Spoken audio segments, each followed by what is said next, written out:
สวัสดีทุกคนยินดีต้อนรับทุกคนเข้าสู่ช่องของกุ๊กกิ๊กสอนอลังสารเด้อ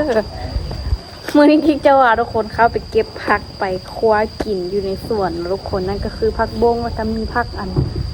ผักกูด มีผักกูดที่แม่เก็บมาจากสวนยางนะทุกคนแล้วก็มีผักบงซึ่งมื้อแรงบ่มีอยากกินเนาะเพราะว่าแม่มีแนวกินแล้วแม่มีหน่อไม้แต่ว่ากิ๊กกินทำบ่ได้เพราะว่ากิ๊กกำลังรักษาอยู่ในช่วงนี้กำลังรักษาตัวอยู่ไว้คือกุ๊กกิ๊กเป็นกระเพาะเนาะทุกคนเนาะแล้วกุ๊กกิ๊กอาจจะไปเก็บผักซึ่งกุ๊กกิ๊กกินยาได้ประมาณ3 มื้อทุกคนกินยา3 มื้อแล้วแต่ว่าอาการท่านมันยังเป็นเจ็บๆแล้วก็ปวดหางทุกคนแต่ว่ากิ๊กก็กินยาต่อเนื่องแล้วกุ๊กกิ๊กก็ฮอดเวลา8 โมงกิ๊กก็กินข้าวเช้าละตอนประมาณ11 โมงครึ่งกิ๊กก็กินข้าวสวยตอนแรงกิ๊กก็กินแต่ว่าช่วงนี้ฮะนะบ่ได้กินเอียงเลยได้กินแต่ปลากับไข่ปลาแล้วก็ไข่แล้วก็ปลาแล้วกิ๊กลองกินหน่อไม้น้ำอีแม่แล้วมันเจ็บกระเพาะกิ๊กจะมาเก็บผักไปคั่วกินเนาะทุกคนนั่นก็คือผักบงที่แม่ปลูกไว้คืองามแห้งทุกคนเพราะว่าฝนตกนี่ทุกคนเขาผักเขาสวนครัวที่แม่ปลูกไว้นะคะนี่ก็คือเป็นผักที่แม่ปลูกไว้ทุกคนก็คือชิบุค่อยเห็นผักตรงนี้จะเห็นแต่หญ้าเลยเดี๋ยวกิ๊กจะพาทุกคนมาเก็บผักมันจะเป็นยอดตุยๆเลยอันนี้มันจะเป็นผักบงน้ำเด้อแต่ว่าหาบ่มีน้ำตอนนั้นแม่ก็ใส่น้ำแต่ว่าบ่มีแล้วมันแห้งเลยมันจะมีอย่างในผักบงอันนี้แล้วก็เสียไปใส่ผักกูดน้ำจะกินผักเขียวเนาะทุกคนเพราะว่ายังให้ดีกระเพาะไวๆอันนี้มันอย่างเฮ็ดอย่างวะเฮ็ดไตเบื่อแน่นอนเด็ผักเฮาคือกุ๊กกิ้งฮานะเป็นกระเพาะตั้งแต่ตอนกิ๊กอยู่ม.2แต่ว่าคว้าผักนี่กิ๊กน่าจะได้กินผู้เดียวเพราะว่าบ่ได้ใส่มะเผ็ดเลยน่าจะกินกับเมตู4แล้วกิ๊กสิพาทุกคนมาเก็บผักเด้อทุกคนผักเกษตรก็คือว่างามขนาดเลยบ่ฮู้ว่าผักเกษตรเพิ่นเอาไปกินกับเนี่ยแต่ว่ากิ๊กจะพาทุกคนมาเริ่มเก็บผักก่อนเลย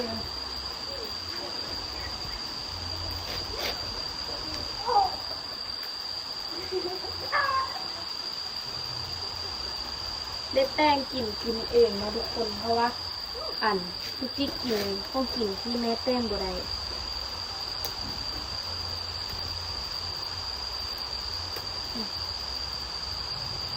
ผักงามแฮงคือนี่ไงว้าเก็บนะเรนสนุกเก็บใบ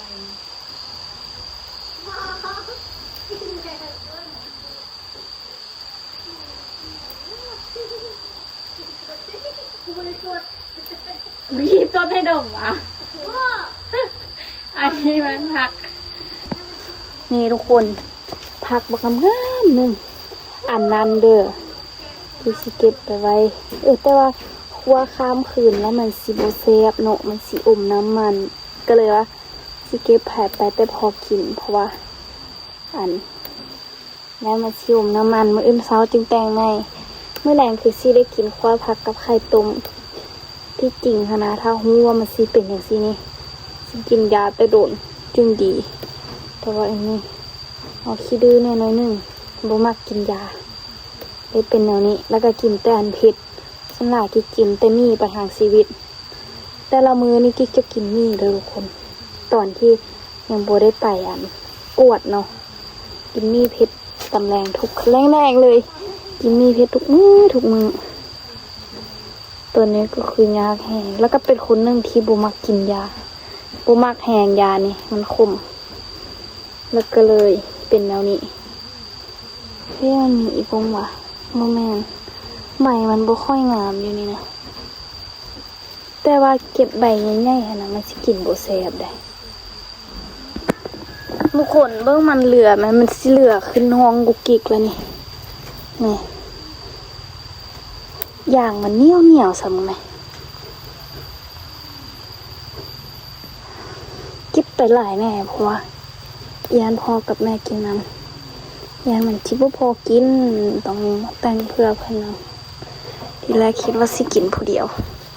ทุกคนแม่กิ๊กเอาผักเกษตรมาปลูกนำก็คือว่าขึ้นเลยล่ะเดี๋ยวมื้อหน้าสิเก็บผักเกษตรพาทุกคนไปกินกับตำบักหุ่งหลังจากดีก็พอก่อนเด้อตอนนี้คิดเมนูยังบ่ได้เลยกิ๊กหันมากินต่ำแล้วก็กินมีเผ็ดตอนนี้มันกินบ่ได้แล้วมากินแนวเผ็ดๆนะตอนกิ๊กสิเจ็บนักกูกิ๊กกินสมจากมือว่าติดละ3 มื้อติดเลยกิ๊กเฮ็ดสุดยอดเลยอ๋อโอ้ย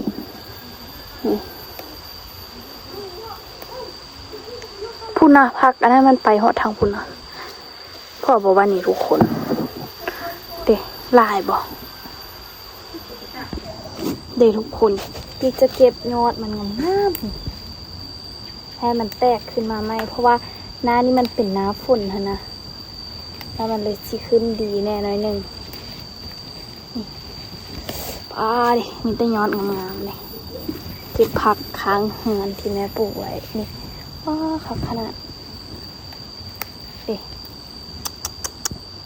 ซ้อมบัดนั้นได้ทุกคนผักเกษตรนะไปเบิดพัวเลยดิกิ๊กทายผักเกษตรผักอันนี้กิ๊กขอละยานกินบ่เบิด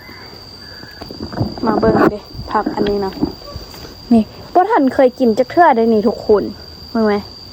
หรือว่าเราเอาไปคั่วก็ได้ตัวเห็นก็จะเอาลงนะเด็ดยาวซะด้วยแล้วก็เอากกมันไปคั่วอุ้ยอีบงน้ำเด้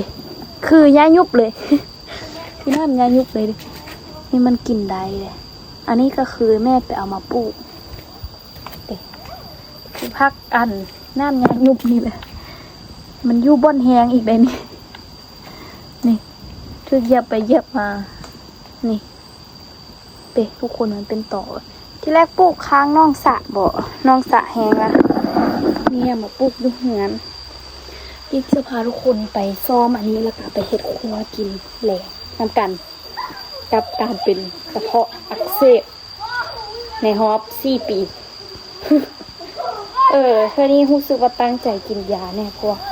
ยาอันไกลสิบดแพงแล้วยาบดแพงก็น่าจะดีแล้วทุกคนเดี๋ยวซีดีไวๆแล้วมากินแซ่บๆมาทุกคนเบิ่งสีเห็ดเผ็ดๆแล้วก็คือแม่น่ะไปหาโน่มาแต่ใส่บุหลายแท้หลายว่าเราเห็ดนอจูเกี้ยวกับปิคืออยากแห้งแล้วเราก็เห็ดหมกนอป้ามีแต่อันแซ่บๆกินโบไรจากอันเลยตุ๊บเด็ก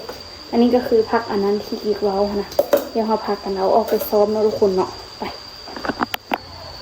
มาที่พาทุกคนมาซ้อมพักเมื่อแหลงกิ๊กเมนูที่กูกิ๊กกินท่านว่าซีอันเฮ็ดอันคั่วผักแล้วก็ใส่อันคั่วผักแล้วก็ต้มไข่นะต้มไข่ไว้นี่ตอนนั้นเป็นคนบ่มักกินไข่ต้มแต่ว่าค่าเป็นกระเพาะมารู้สึกว่าไข่ต้มกระแสบเขาก็จิมาซ้อมมันเฮ้นี่ทุกคนกุ๊กกิ๊กรู้สึกว่าช่วงนี้ขณะที่กุ๊กกิ๊กมักถ่ายคลิปเข้าขวดตลอดแล้วกิ๊กก็รู้สึกว่ากิ๊กแต่งกินเป็นเลยเป็นกบนะโอ้รู้สึกว่าแก่อยู่เด้อทุกคนคือได้หลายเลยสิกินเบิดบนผัดผักบุ้งไฟแดงกันนะคะ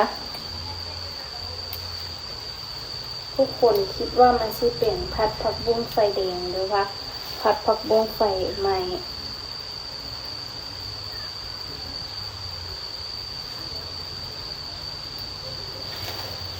บุหลายเลยทุกคน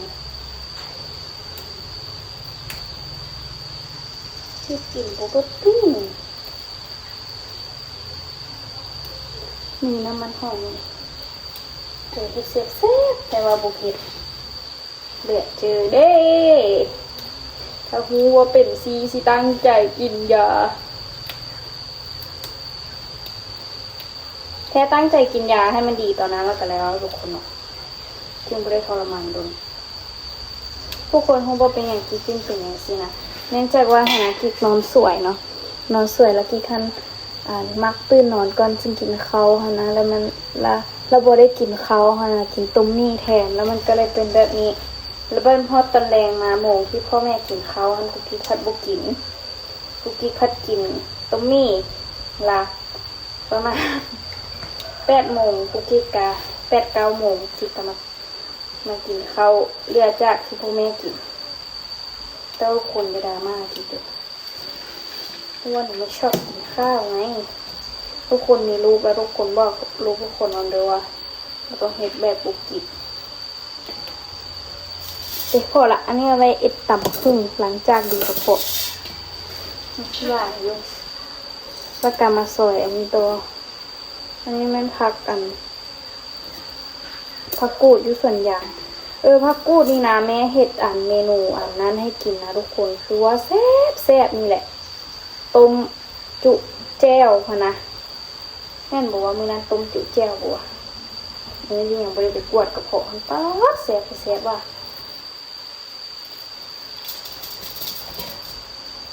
มันอ่อนๆขนาดเด็กได้ลายแบบนี้เลยเดี๋ยวจะไปล้างทำความสะอาดกันทุกคนส่วนพักอันนี้ก็น่าเสียดายเดี๋ยวไปให้มีนาเฮ็ดตำกินเดี๋ยวไปกินน้ำบ่ได้แล้วกินได้แบบนี้ก็คือสิได้ไปตัดกระเพาะมันไปล้าง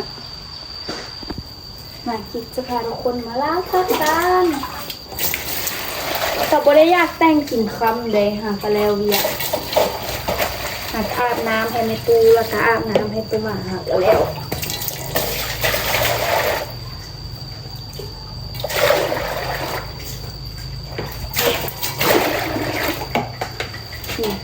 ผักเอาไปเก็บมาได้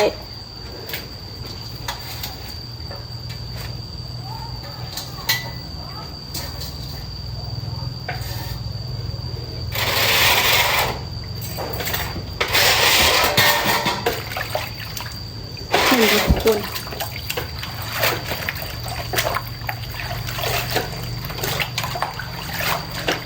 จะล้างให้มันดีๆนะเพราะว่ามันเกลือขี้ดิน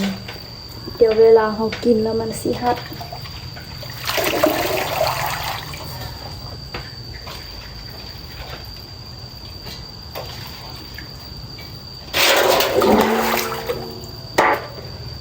น้ำที่บุกิกใส่จะเป็นน้ำตาลเลยกิกบ่ได้ใส่น้ำบาดาลเพราะว่าบ้านกิกบ่ได้อึดน้ำนะคะบ้านกิกจะไกลน้ำสารแต่ว่าบ้านนอกทางนี้บ้านในอู่นี้จะต้องได้เจาะบาดาลเพราะว่าบ้านเราไกลน้ำ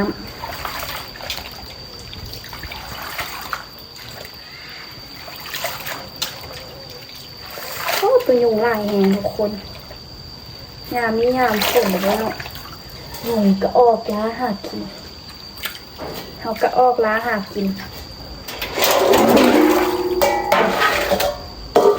มาใส่กันแล้วก็ล้างให้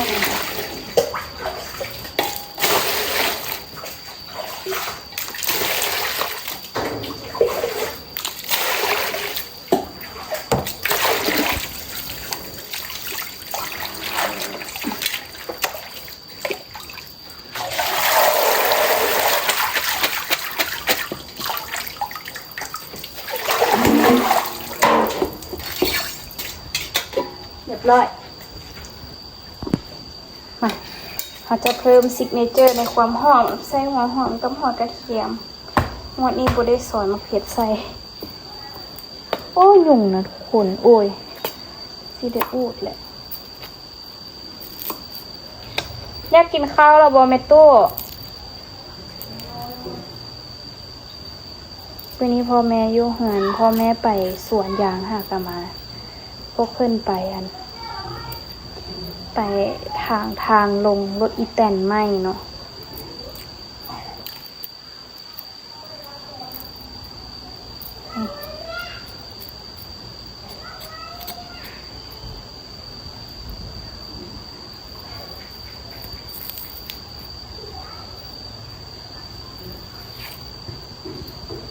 ลอกมันออกอันนี้มันเปลือกที่มันแก่ละแล้วก็เอาไปล้างเนาะทุกคนใส่ประมาณ2 หัวเพื่อหอมความหอมของมันออกมาเลย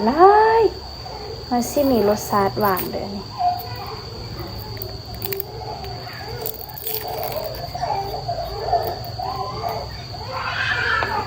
ล้างก่อน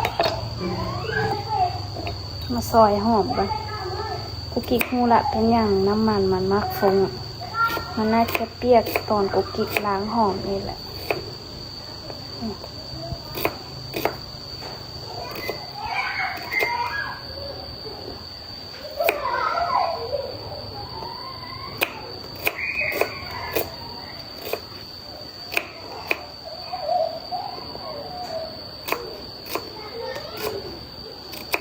ช่วงนี้กุ๊กกิ๊กแต่งกินมือกุ๊กกิ๊กกับบได้บาทเลยทุกคนไปก่อนหันซื้อบาทบอกคือว่าเลยอันนี้แม่นกันหัวกระเทียมจะใส่หัวกระเทียมนะหัวกระเทียมแห้งซี่หอมต้นหัวหอมบัวนะทุกคนมือว่าแล้วนะว่าแล้วมือกับจิ๊บไปเลยทุกคนนี่ข้างนอกล่ะนี่ก็คือสากตัวโปรดของเราโซนนี้บได้ไปใส่เลยปูเห็นนึงบ่โซนนี้บได้ไปใส่รักษาตัวอยู่นะคะทุกคนมื้ออื่นเช้าก็ว่าซีต้มเขาเอาเนาะ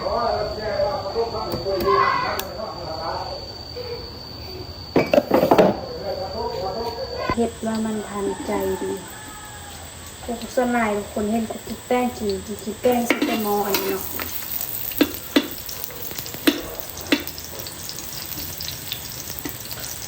เดี๋ยวแล้วอันนี้จะแยกฟางงอต้มไข่ก้อนเนาะอันเนาะ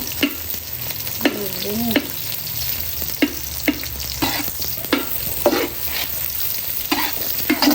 กวนน้ำหอมก้อนนะที่มาผัดทะเลเขาจะกินนะเด้อ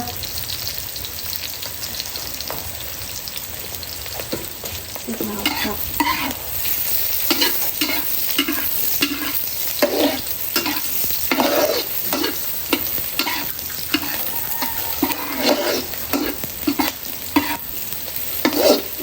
ใส่ซีนทุกคนได้กินผัก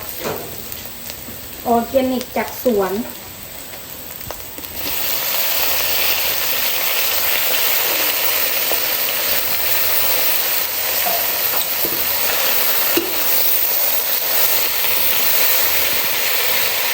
ดี๋ยวมันจะเป็นผักบุ้งใส่แดงเนาะคนเนาะให้ได้แต่ว่าก็จะเฮ็ดผักบุ้งใส่แดงใช่ไหม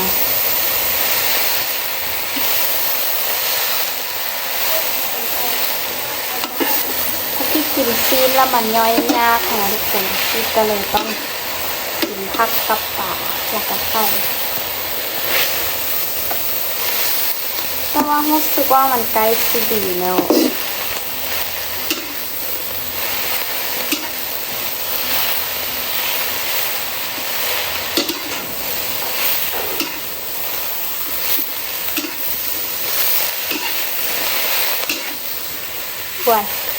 มันเริ่มยอบแล้วทุกคน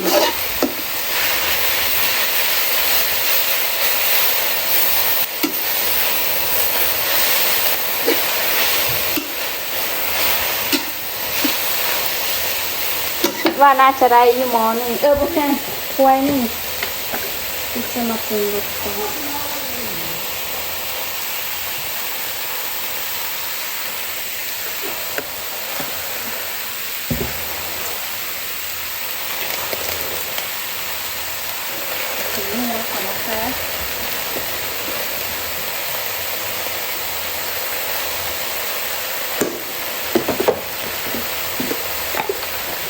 เป็นน้ำตาลเล็กน้อย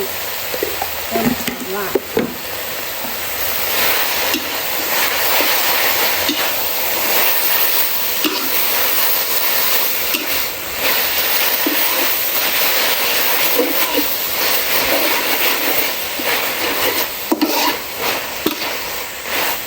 ที่เค็มเลย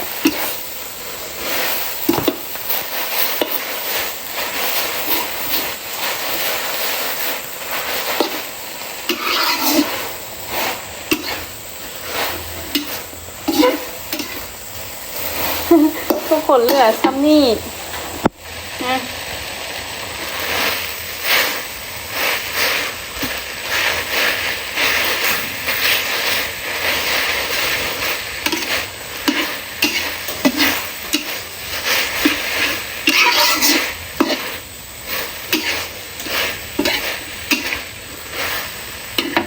ทุกคนก็อาการกำเริบมื้อนั้นกูกิกอยู่เนี่ยแล้วกูกิกไปกินตำกับไปกิกไปอยู่กับสายติด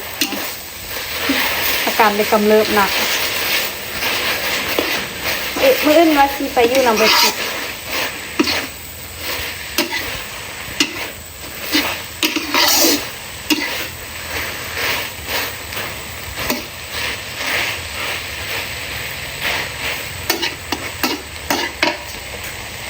ทุกคนคิดว่ายังไงหน้าตามันเป็นตาแซ่บบ่สุกระบนนี้ทุกคน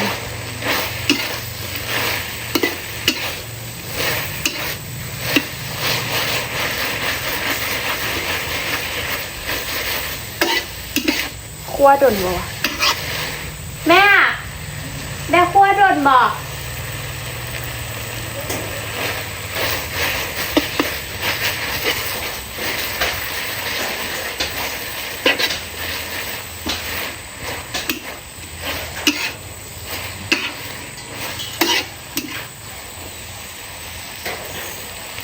แม่บอกว่าบีบเบิ้งบีบเบิ้งพักกันเดี๋ยววะ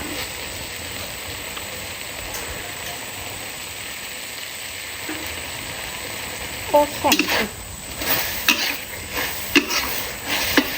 น้ำมาใส่ก่อนทุกคนมันแห้งหมดนี่ทุกคนอันนี้ก็คือเมนูได้มาแล้วถ่ายรูปให้ในเด้อจะเซฟทุกคนลืมซิมแต่งแล้วเราลืมซิมทุกคนบ่ฮู้ว่าแซ่บบ่ไปซิมกันเด้อซิมอะไรวะ